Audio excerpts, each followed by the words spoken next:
Hello, so I am Tom,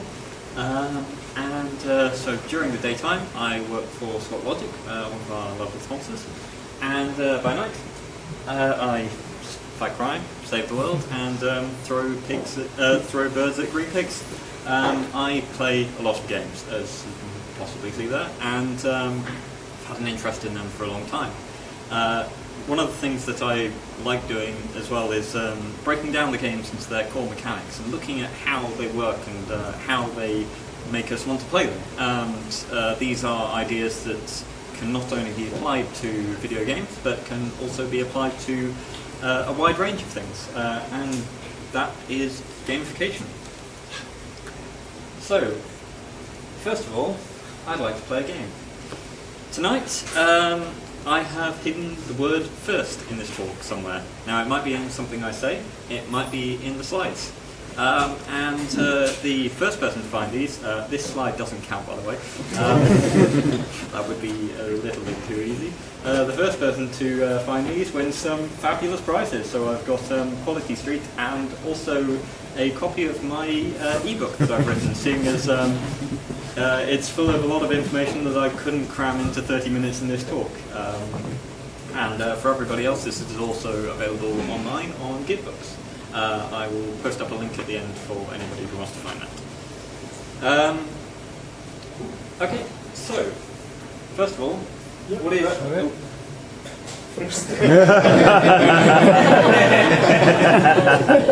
I really flubbed that one. Can I take that one back?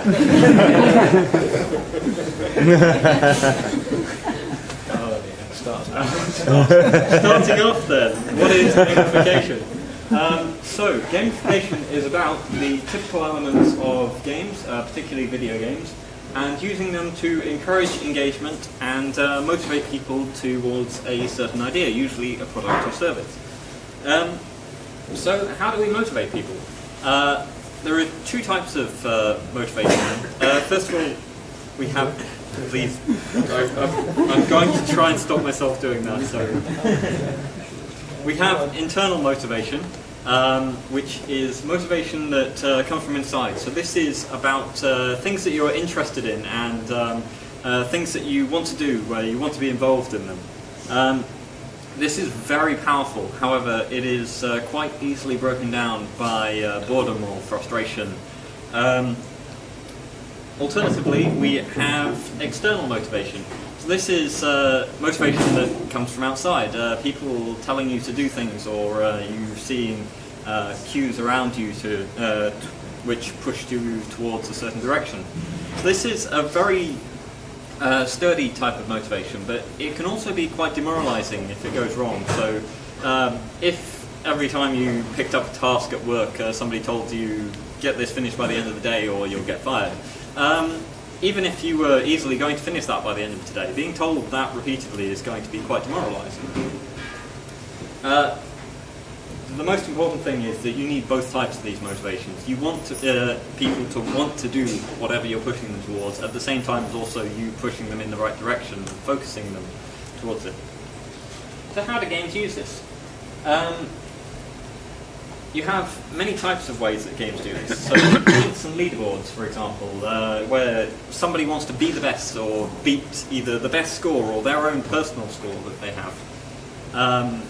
And these are quite easy to measure and give immediate feedback to people on how well they're doing as they go through a game. You have achievements and challenges. So these are various tasks that people complete, and when they do, they get told, congratulations, you've completed these things. Sometimes these can just be simple progression tasks. Sometimes these can be playing a game in a different way. So for example, on a shooting game you might have one where you go through playing a stealth way and don't kill anybody or don't get spotted or play on the harder difficulties. And of course you have plot as well, so what's happening next? What's going to happen with this character and how is it all going to resolve itself? And on the opposite side, you have external motivation. So this would be, for example, the rules of the game. You can't just have everybody roaming around willy-nilly. And sometimes these are strictly enforced, so it's impossible to break them. Sometimes you can break them, but you will be punished for breaking them if you're caught or such. Time limits being a particularly common example of this, where you've only got 5 minutes to complete the objective, otherwise it's game over. Then you also have the rewards, the carrot of the carrot and stick pair. So unlockable content, for example, new characters or money or chocolates that reward people when they complete objectives and do well. And on the flip side of this, you have failure mechanics. So this might be quite harsh, like a game over. It might just be that somebody gets points docked off them or has to take a harder route to get to the final goal. So, just skip a slide there. No, I haven't. Sorry. So, gamification is a fairly new term coined in 2003. However, it's quite an old concept. So, going back to the building of the pyramids. The pyramids were not actually built by slaves, but more workers from the community around that wanted to be part of this national building project. And alongside all of the carpenters and stone workers, there were 2,000 workers which were responsible for pushing the stones up onto the pyramid. And these workers were divided into two gangs. So we have the Drunkards of Menkaure, which was the green team, and the Friends of Menkaure, which was the red team. Now, these workers each competed against the other team to build their half of the pyramid faster than the other team could. And every time they put down a block, they would put a little mark of paint on it to say, this is what I've done. And this would lead to quite big bragging rights between the two teams. Jumping forward in history a little bit, Stack Overflow. So this is probably something you guys are familiar with, where you ask good questions and get good answers. So points are given for asking good questions, and points are given for giving good answers. Levels are awarded when you reach a certain point level and you rank up and are able to do things like create tag synonyms at 2,500 points, or special moderation powers. There are also bounties as such on here, where you can sacrifice some of your points to give to somebody else to say, I really need an answer for this question and I need it fast. And I will give you 50 points worth of my own points if you can give the best answer for this one. This encourages people to compete against each other to get the best answer, and not only with the bounties, but also people don't tend to upvote answers after they've got their problem solved. So having the answer that completely answers everybody's things is very important and a very competitive thing. Right. Next we have an online puzzle game called Fold It. So in this game you fold proteins together. On the right here we have what is called MPMV. So this is similar to HIV virus, but found exclusively in monkeys. Now in 1996 they already had this sorted out, and they knew what the proteins were and how they were arranged, but they didn't know the 3D shape, which is very important for finding enzymes that can attack this virus. And so finding this shape would allow them to engineer cures, or at least treatments for HIV. After 15 years, in 2011, they still hadn't found an answer. So they submitted it to the game Fold It, which allowed them users to fold the proteins together, and gave it a 3-week limit.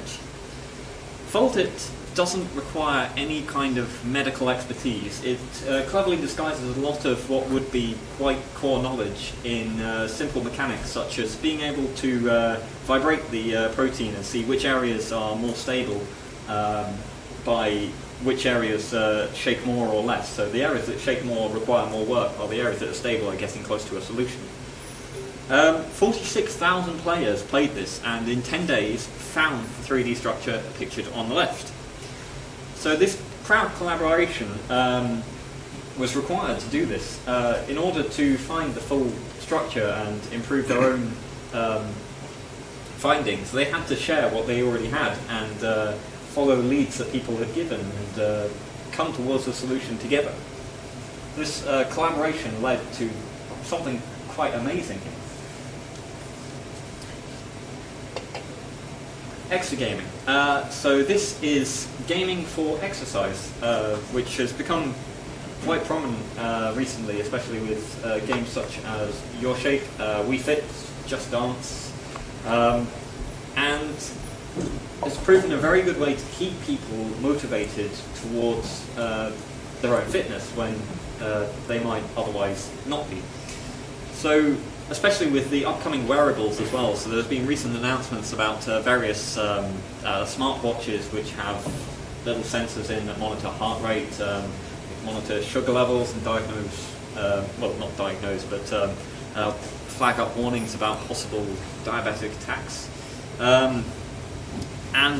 So this is going to become an even bigger thing than it is currently. So as you can see here, the players are given a score on how well their shape of their body has met with the target shape, and they can see what's coming up as well and prepare themselves for it, as well as also getting a counter on how many calories they've burned as they've done this. And usually they would set themselves a target of how many calories they want to burn over a certain amount of time, and can track and get immediate feedback on how well they're doing towards their target, and maybe if they need to improve on this. A lot of these games as well will have unlockable levels where you can participate in harder fitness activities, partly so that you're rewarding people, but partly also so that you're not getting somebody launched straight into a 15-mile run when they are not used to running very much at all. So this is an interesting type of competition. You're competing against your own target and also your own records from previous days, and trying to better yourself as well and get a better score. So another example here we have America's Army. This one is a lot closer to a real game, as you can see from the cover on the left. So this was the brainchild of a Colonel Wadinsky, who was looking to improve recruitment for the American Army, both in terms of how many people were joining up, and also they had a quite high dropout rate during the first 9 weeks when people... You know, I'm going to. Surprise. Congratulations.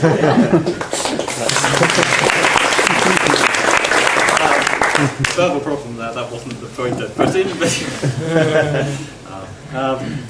okay, at least I can now relax a little bit.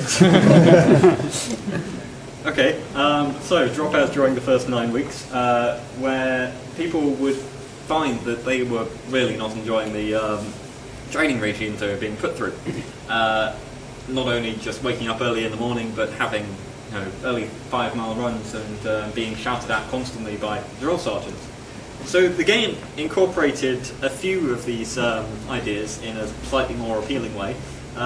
So players were able to encounter drill sergeants as well as knowing what kind of routine they'd have, and it would also teach them about gun maintenance and safety and the various training regimes they'd have, and importantly, no man left behind. So they were taught that collaboration is a very important thing for the army, and they don't want people to be Rambo. They want them to all work together towards this common goal, which especially came in online, when you would have teams of people who would have to work towards the common goal and not just go off on their own and try and shoot down all of the enemy team on their own. This proved to be hugely successful, where 13 million players have clocked 260 million hours of gameplay over the entire series of 44 games, I think, on various platforms, and has been labelled as one of, the most effective recruiting strategy that the US Army have employed.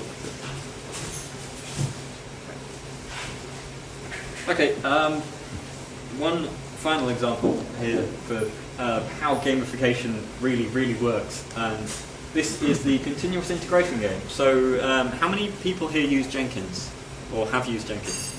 Okay, brilliant. So this is a plugin for Jenkins which will score every commit and generate a leaderboard from it. So you can see the very simple rules here. You can customize these own rules, and various plugins will also allow other plugins to add their own scores. So the basic ideas are, well, this really. So each player is scored on their testing coverage and whether or not their build works.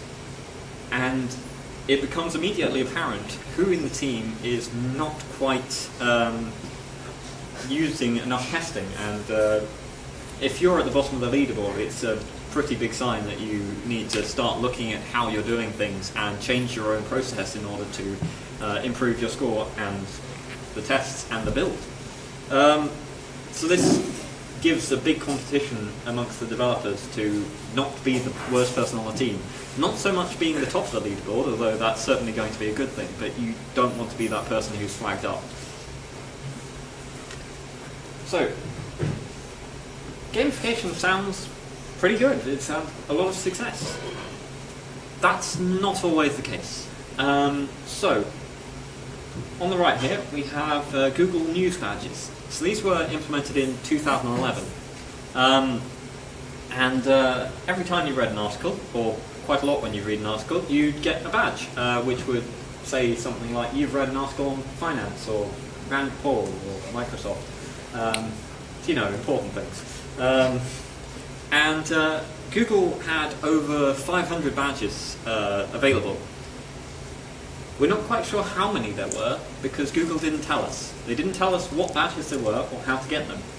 So the list of badges was compiled by players. So this made it quite hard for people to work out how to obtain all of things, because people like to complete things and you know, get everything.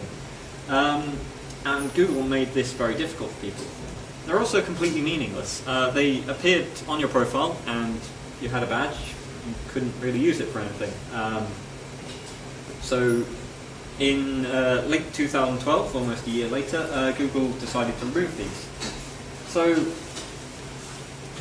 there we have a gamification where people just aren't interested. And that's obviously going to be a waste of time and money. It can get worse. So if we go back to the... so when a measure becomes a target, it ceases. That was the one I was looking for. Thank you.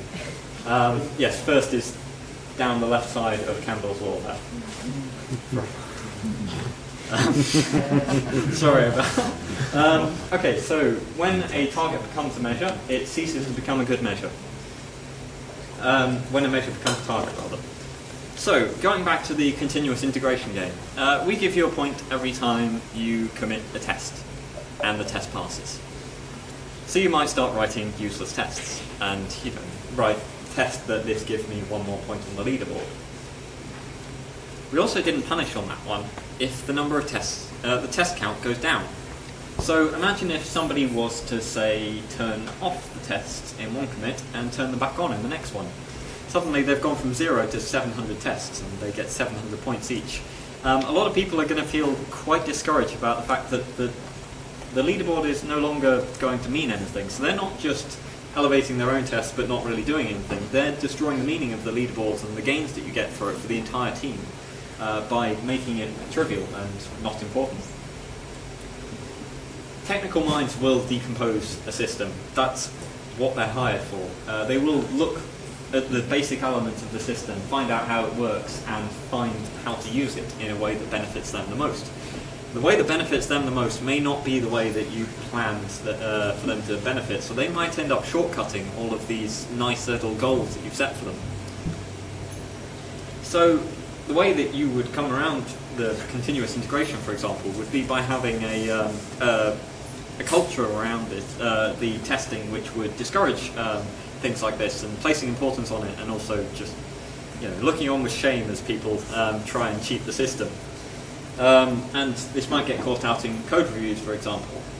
If people were adding meaningless tests or disabling the test, you would hope that this kind of thing would get flagged up. So, how do we apply gamification successfully? What is the magic bullet? I'm afraid there isn't a really good answer for this one. Gamification is hard. It's not going to be something you can quickly apply to a system and get a whole load of engagement. This will require a lot of time, money, and effort to actually get right, and you will probably spend a while if you try to do this. However, if you do that, and if you get it right, it can be immensely engaging. It can increase your users base by magnitudes, which is going to make the time and money paid off. But just don't make anything too important depend on it, because if people are going to start cheating your system, but in a way which causes you actual problems down the line, then you don't want to do that. And if nothing else, collaboration and competition are very powerful drivers for people, and gets them talking and interacting, and also gets you a good idea. When people start talking, you can get some ideas on how you can improve the system. Badges and points on their own are not necessarily a good way to do it. However, if you use them in conjunction with other things, can also complement the other ideas you have. So that's it, really. I think I might have breezed through that a little fast. But the Git book is available online. So if you'd like to find out more about this subject, I've written a lot more than I've talked about. And yes, are there any questions? So what do you think Stack Overflow works then? I think it's because people are encouraged by the points and the abilities to do more things, to give good answers and good questions. And people have this goal of, oh, I've only got to get 20 more points and then I can get to this level and I'll unlock this feature that I'll never use. But it's very important for them to unlock that thing. And just their it being run by Joel Spolsky as well probably helps, because they've already got a lot of news behind it and a lot of followers. But yes, in terms of gamification, it would be the levels and the points that drive people towards the next goal, and after they reach that one, they then set their sights on the next smaller goal. Do you think? Oh, sorry. Do you think? Okay. Hello. How do you feel about randomized rewards that you see often in kind of loot drop games or in Facebook apps in terms of encouragement? So the kind of theory that you have to keep playing so that you get that 1% chance to get the item or the thing that you desire? I think it's a little bit evil, but I also know that it's a very effective strategy, because people don't see it as, oh, I must have to do 100 more of these. They see it as, I've got one more thing. And those goals, those kind of internal drivers are very powerful.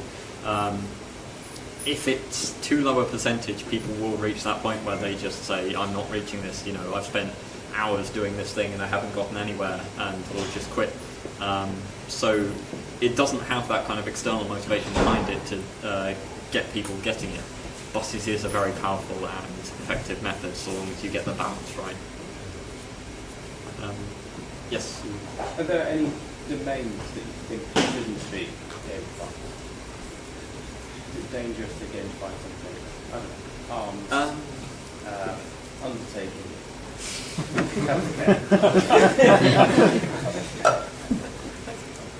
I haven't really thought too much about that one. I suppose I would probably say things which are viewed as illegal or immoral, but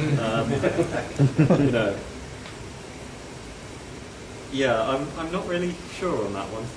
Airline pilot. Yeah, as I said, if it's important, and especially if it's important for people to continue living, it should probably not be gamified. Surgery then? Yeah. Gamified surgery. If you decide you're going to gamify based on how long the surgery takes and how much the pain. That could go very wrong very quickly. Yes. Can there be a kind of placebo-like reaction to this because it's becoming more? People are more aware that someone's put gamification inside a system. Can you get a negative reaction, or is there anything to suggest that as people become more aware of this, they'll actually react against it and say, "Oh God, I know what this is going to lead to. I'm going to be like 600 badges in before I can get anything out of it all." I think that so long as people are enjoying what they're doing, they don't really mind that the system is gamified, and people will still realise that and are becoming more aware that systems are gamed, and if they will start to look more deeply at the rewards they're getting from it. Sometimes they might decide it's just entertaining and don't really care about that, and they're enjoying what they're playing, and sometimes, yes, they will decide that this system is not worth using. If it's a system that they're going to have to use, it doesn't matter whether or not it's gamified, so long as it's not taking them longer than it would if it wasn't gamified. Because if you've got something that would normally take 10 minutes and it's taking you 40 minutes because of all of these access things, you're going to find that a very hard system to use. Yes? Do they have to any demographics which are particularly susceptible or successful for gamification, like kids versus old people? I'm tempted to say the Facebook demographic, really, because it's something that a lot of people just instantly target, and has a lot. It might just be because there's more data on it, really. But that can go quite well. It can go quite badly. So one of the things in the book I've written about is a game on Facebook called My Marriott Hotel, which was very time-consuming, expensive, and very, very unpopular. Because they forgot to make it fun. But yes, the Facebook demographic is probably the biggest one that people will target. Is there a Facebook demographic? I mean, I'd say that while it's got quite a wide range, you kind of get the teenagers to 30 as the core user base. Yeah, it often depends on the game as well. Yes. Do you have an idea of where the sort of leading edge of gamification is being set? Is there a particular company, a particular university, a particular, where would we follow up? Lots of things like leaderboards, badges, achievements, rewards, challenges. They're like low-hanging fruit that everyone's aware of. And as you say, there's lots of things that are risky to do. There are things that we've tried that don't work. Where's the research happening, do you think? I think a lot of it is probably happening in the fitness and area, both in terms of physical fitness and also mental fitness. Especially with the advent of smartwatches, where they're having a lot of new sensors that they are able to use in ways to find out how these things work. So I'd say that's the cutting edge of it. But there's still quite a wide range of research in a lot of places, and there's a lot of games to really look at. Gamification kind of works because we're flawed as animals, and then we get these little chemical rewards for doing something that's essentially valueless. Do you think that there should be some kind of legislation at some point in the future against gamification as a way of exploiting people, like gambling, like the Google image labeler? It's a way of getting people to do Google's bidding and label all these images for free. Right? I think that there are vague whisperings of this kind of thing in the pipeline at the moment, of people trying to stop being too persuaded towards something that you wouldn't normally do. But it's a tricky one, really. People are enjoying what they're doing, so don't tend to want to stop. Although you get the same kind of thing, I guess, with gambling as well. It's a very grey area there. And on the same kind of thing, do you think it overlaps? You've got things like the nudge unit, for example, in government, right, where they're explicitly trying to nudge you towards certain behaviour, almost unconsciously. So I guess there's some of that side where they maybe legislate, and some of it where they're trying to use it themselves. Yeah, I kind of think of it like an addiction. I mean, like, I deliberately don't play games because, like, the moment I pick up Candy Crush or something, that's like another 5 days of my life just gone. I'm like, and I, so I just can't touch them. And yeah, I'm enjoying it at the time, but really, I'm not, because I'm not intelligent enough to not pick it up. I pick it up. I don't know. I know what you mean, though. It's kind of 20 minutes later at sunrise. Yeah. Yes. What do you think about the implications as well for kind of social control? So there's the Harry Potter books are probably a good example where they use kind of house scoring so that the kids look after themselves, make sure that the other kids in their house aren't breaking the rules, so that they don't get points deducted. So at the end of the year, they can all win a kind of trophy together. How do you feel that could have an impact, I guess, or is that consideration? Again, it's the idea, as you said, of the team all looking out to make sure not only that they win, but they don't lose, is a very powerful motivator, and it entirely depends on what you're using it for, really. It's the same kind of morality that you get behind any kind of system that you're going to be implementing with these kind of things, just a bit more powerful, I guess. So, is there a problem with that, though, in that when you are seriously underperforming, it can have a very, very negative effect on you if you are a group of people trapped inside a gamification game, like a school, for instance, like a house within a school. Like, you can almost reject the system, and at that point you can be like, bollocks to it, I'm just going to destroy everything. I'm glad you brought up gamification of education, because now I can hit the space bar. Tip I was given, always hide a slide after the questions one. If you are interested in gamification of education, by the way, this guy Lee Sheldon writes a very, very good book about it. The main idea is that, especially in school as well, everybody goes in thinking they're A+ student and they go down from there. And that can be quite demoralising for people. So the system he puts forward is that coursework gives you experience points. So you start from 0, and then when you hand in that coursework, you get 80 points. And you don't kind of view it so much as you could have got 100. But the education system is one that he posits should be overhauled, and has been experimenting a lot with this and found great success. So in a comparison of those two kind of things, yes, it can be quite dangerous if people are viewing that they're going to do better and then go down, and they flail around a bit and think, well, okay, I'm definitely an F student or a D student, and then they end up getting Fs, and it's like, right, I'm definitely an F student. So yes, you do need to kind of pick how you're going to do it, and it's again a long design process that you need to go through for it. Yes. So the gamification, it's about making something seem like a game.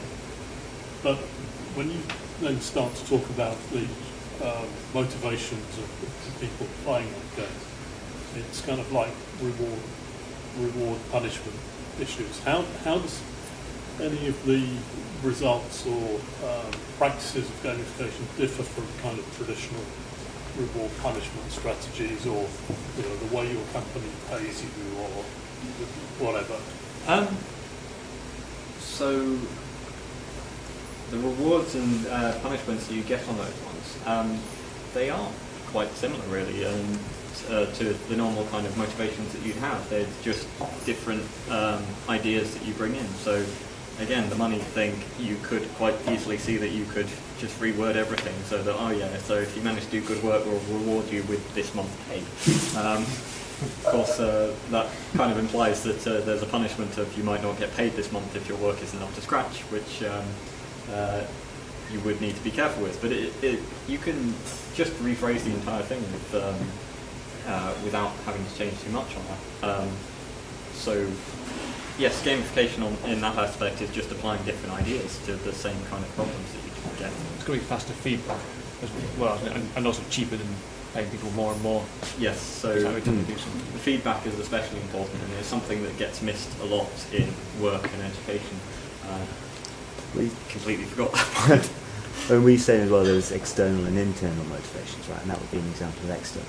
Yes. So it's one side of it, but there's other sides as well which you can harness if you requirements in terms of motivation. So. Yes, exactly. So. And is that something you can elaborate on? Because the evidence suggests, in fact, that external or extrinsic motivations like pay often work if you introduce those to a mechanism which already has intrinsic motivation, you can sort of reverse the effect altogether. People start seeing something which was fun as being work-like. And earlier on you said that getting the balance right of you've got to have a mixture of the two of them, whereas I thought evidence suggested in fact mixing them was potentially more risky than keeping them separate. I think my only answer there is not over read. I'm sorry I haven't. It was kind of the part of the talk that I probably should have read a little bit more into, but I'm afraid I don't have an answer to that. Sorry, yes, you had your hand up. No, I was something else. The right word, I agree. It's much quicker. So the feedback of gamification is quicker.